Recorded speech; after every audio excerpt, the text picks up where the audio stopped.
Hello and welcome. My name is Nick Love with Love Racing. For week 9 of the iRacing GR Cups Fix Series, we are at Motorsports Arena Oschersleben. This is a relatively new track released to iRacing at the end of last year. It's really relatively flat. There's very little elevation change, but it's a tricky course and very fast corners. Alright, as always, we're going to go ahead and do a full flying lap, and then we'll go ahead and do a second breakdown lap with more detail. Heading down the front straight, we're going to slowly track right and prepare for turn 1. We're going to want to lift, turn into turn 1, get right next to the bumpers on the left, and then brake hard in a straight line and prepare ourselves for turn 2. Make sure you're patient here, don't get on the brake too early or else you're going to rotate the rear end. You're going to want to double apex turn 2, get back on throttle nice and early. There is quite a bit of runoff on the left side of the track that you can use.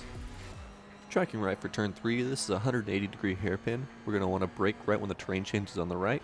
Down into second, just keep it nice and tight, and then we also have quite a bit of runoff on the right side as well. Turn 4, 5, and 6 are all left-handed kinks. We're going to want to stay in fourth here and then try to clip the apex at each kink.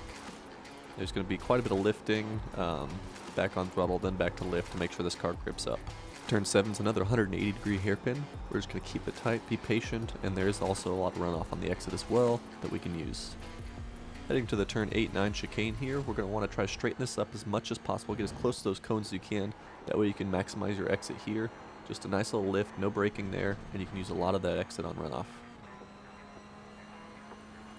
Now we're on the back straight, heading towards the turn 11 and 12 kinks. This is going to be a very light braking zone, down to third, making sure we don't turn in too early for 11 or carry too much speed and compromise our exit for 12. Heading down here for turn 13. This is just going to be a lift, turn in, and then back on throttle. We can use a little bit of the bumper on the right, and there's track on the left.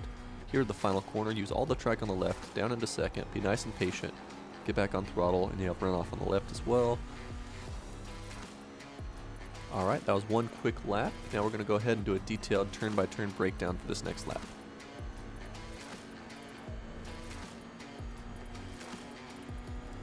Our methodology for turn 1, we're going to want to start turning in a little bit, get some weight on the right side of the car, and then we're going to lift, get the car to rotate, run over that first apex, get as close as you can to those yellow bumpers on the left, and then threshold brake in a straight line between 1 and 2.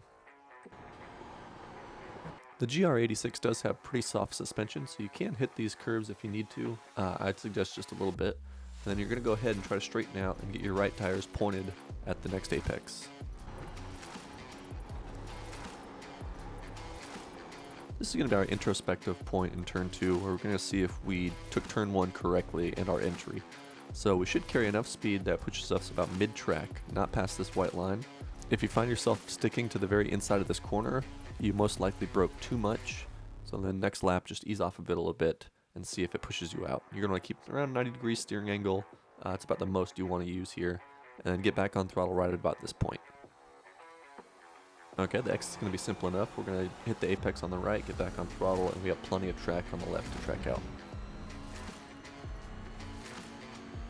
Turn 3, we're going to start braking at the terrain change on the right. You can also use the yellow barrier on the right if that's easier to see. Going to also downshift into second, turn in. Right about the apex, you're going to want to start slowly unfurling the steering wheel. Try not to scrub any speed off.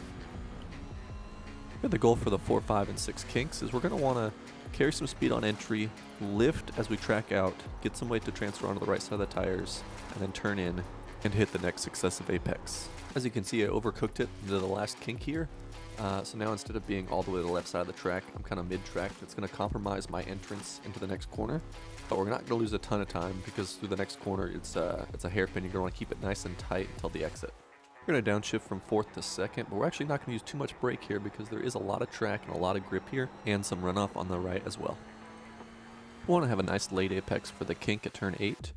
That way we can make sure we get a really good exit for turn 9, carry that speed all the way through the back straight. We're going to start turning in right here at the end of the green curbing on the left. Okay, we want to absolutely demolish this sausage curb on the right with our right tires. That'll help us set up to get the left side of the car as close as possible to those cones, and that way we can maximize our exit.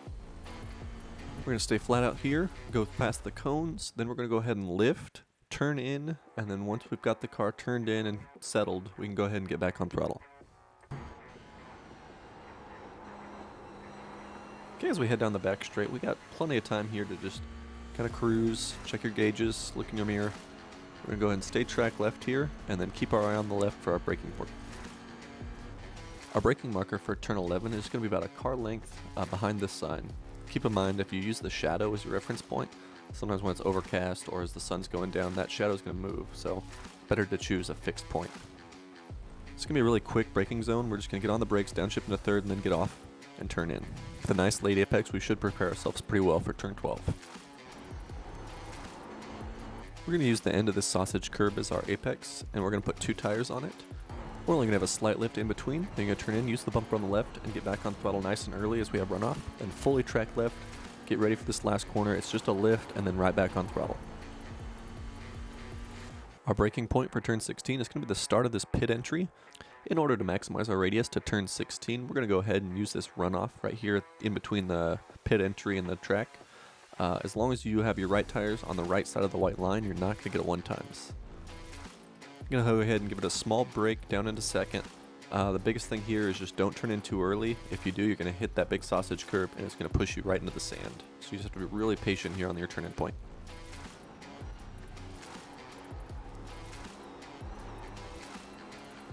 Alright, that was 2 laps here in the Toyota GR86.